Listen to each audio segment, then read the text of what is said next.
রবি কি করছো? কড়াইতে তেল গরম করে তার মধ্যে দিয়ে দিলাম কুচিয়ে রাখা পেঁয়াজ, দিয়ে দেবো সামান্য নুন, দিয়ে একটু নাড়িয়ে চাড়িয়ে পেঁয়াজটা হালকা একটু ভেজে নেবো। সামান্য কালার ধরলে এতে দিয়ে দেবো কুচিয়ে রাখা কাঁচা লঙ্কা আর আদা আর রসুন বাটা 1 চামচ মতো, দিয়ে আবার একটু নেড়ে চেড়ে নেবো। এরপর এতে দেবো সামান্য হলুদ, আরও দেবো সামান্য লাল লঙ্কার গুঁড়ো, আর এটা কিন্তু কাশ্মীরি লঙ্কা না, মানে ঝালের জন্য যে লঙ্কা ব্যবহার করা হয় সেটা। এবার সব কিছুকে খুব ভালো মতো একটু নাড়াচাড়া করে নেবো। মশলাটা হালকা একটু ভাজা ভাজা মতো করে নিয়ে দিয়ে দেবো এরকম 1 বাটি কিমা। এটা কিন্তু চিকেন কিমা। এবার সব মশলাটার সাথে চিকেন কিমাটাকে খুব সুন্দর করে মিশিয়ে নিতে হবে। চিকেন কিমাটা যেহেতু দিয়েছি এর মধ্যে দিয়ে দেবো আরো সামান্য নুন। এবার লো ফ্লেমে চিকেন কিমাটাকে সুন্দর করে রান্না করতে হবে। এর মধ্যে দিয়ে দেবো সামান্য চিনি। বেশ কিছুক্ষণ ধরে চিকেন কিমাটাকে মশলার সাথে ভালো করে রান্না করে তার মধ্যে দিয়ে দেবো সামান্য কুচানো গাজর, দিয়ে দেবো সামান্য কুচানো না সরি এটা গ্রেট করা বিটরুট, দিয়ে সব কিছুকে মিশিয়ে নেবো। তোমরা চাইলে এর মধ্যে ক্যাপসিকামও দিতে পারো। এবার সব কিছুকে সুন্দর মতো রান্না করতে থাকবো।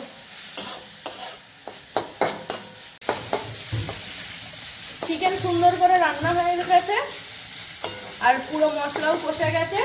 গ্যাসের ফ্লেম বন্ধ করে একটা বাটিতে এটা ট্রান্সফার করে নেব।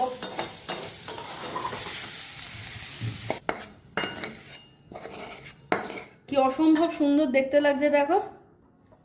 এরপরে চলে যাবে এর মধ্যে কয়েকটা সস, যেরকম ধরো এই যে কাসুন্দি অল্প করে 1 চামচ কাসুন্দি গেছে।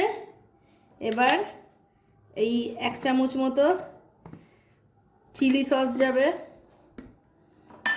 আরও যাবে সামান্য টমেটো সস ওই 1.5 চামচ মতো, আরও যাবে এখানে মেয়োনিজ। মেয়োনিজের জায়গায় যারা একটু হেলথ কনসিয়াস তারা দই ইউজ করতে পারো, বাট আমি মেয়োনিজ খেতে খুব পছন্দ করি। ওই 1.5 চামচ মতো মেয়োনিজ চলে গেল। কয়েকটা সস বাড়িতে থাকলে এইসব রান্না করা কোনো ব্যাপারই না। চলে যাবে ওই 1/2 চামচ মতো শেজওয়ান সস, চলে যাবে এর মধ্যে এরকম পেঁয়াজ কুচি ফর অ্যাডিশনাল ক্রাঞ্চেস, শসা কুচি 1 মুঠো একদম সুন্দর করে। এরপর যাবে এরকম 1/2-এরও কম একটা লেবু। এবার এই সব কিছুকে সুন্দর করে মিলিয়ে নিতে হবে।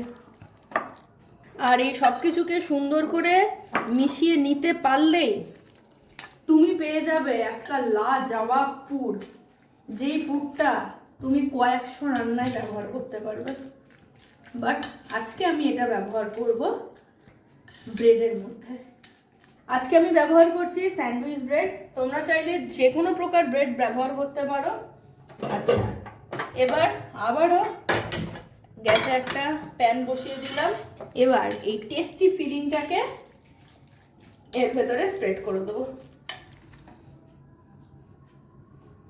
একটু সাবধানে ধরে ধরে পুরো বিষয়টাকে স্প্রেড করতে লাগবে। এবার এটাকে স্প্রেড করে নিয়েছি। এর ভেতর দিয়ে দেবো মজারেলা চিজ। এটা পুরোপুরি অপশনাল, ইচ্ছা হলে দিও, না ইচ্ছা হলে স্কিপ করো। সামান্য চিজ দিয়ে দিলে না এর টেস্টটা জাস্ট নেক্সট লেভেলে চলে যায়। এবারে এটাকে চাপা দিয়ে দেবো, সুন্দর করে চাপা দিয়ে দিয়েছি। আচ্ছা, এবার এর ভেতর দিয়ে দেবো সামান্য বাটার, আর এ চলে যাবে এই রকমভাবে প্যানে।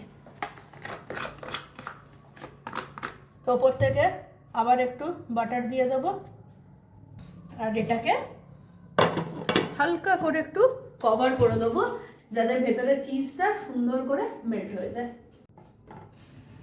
এক সাইড খুব ভালো মতো সেঁকে নিয়েছি, এবার এটাকে হালকা করে ফ্লিপ করে আর একটা সাইড সেঁকে নেব।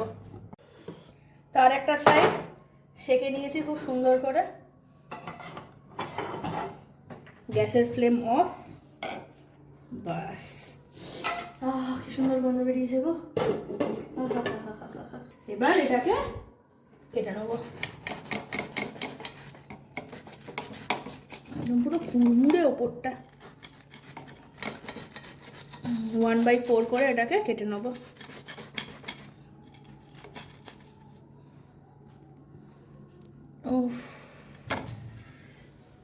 তো ফাইনালি আমরা পেয়ে গেলাম টেস্টি চিজি চিকেন স্যান্ডউইচ।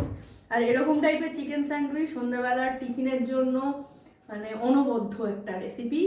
আর এছাড়া কেউ যদি এটা অফিসে টিফিনে নিয়ে যেতে চাও, নিতে পারো। নির্ঝঞ্ঝাট একটা রেসিপি। এই ফিলিংটা তৈরি করে রাখতে পারলে এই ফিলিংটা দিয়ে কয়েকশো রেসিপি করা যায়, লিটারালি স্পিকিং কয়েকশো রেসিপিই করা যায়। তো চলো ফাইনালি এবার এটাকে টেস্ট করে ফেলি।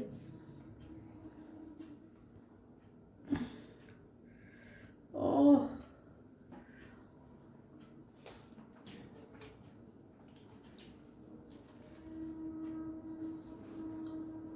দারুণ, ফাটাফাটি একদম।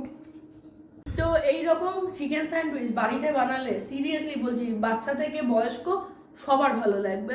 তো আজকের ভিডিও কেমন লাগলো অবশ্যই কমেন্ট করে জানিও। আর ভিডিও ভালো লাগলে একটা লাইক শেয়ার কমেন্ট করে দিও। আর লাস্ট অনেক ভিডিওতে তোমরা সবাই অনেক অনেক ভালোবাসা দিয়েছো, তার জন্য thank you so much. So see you in the next video, till that bye by.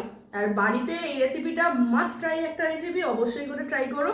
একদম মাউথ ওয়াটারিং এর মতো একটা recipe. So see you in the next video, till that by.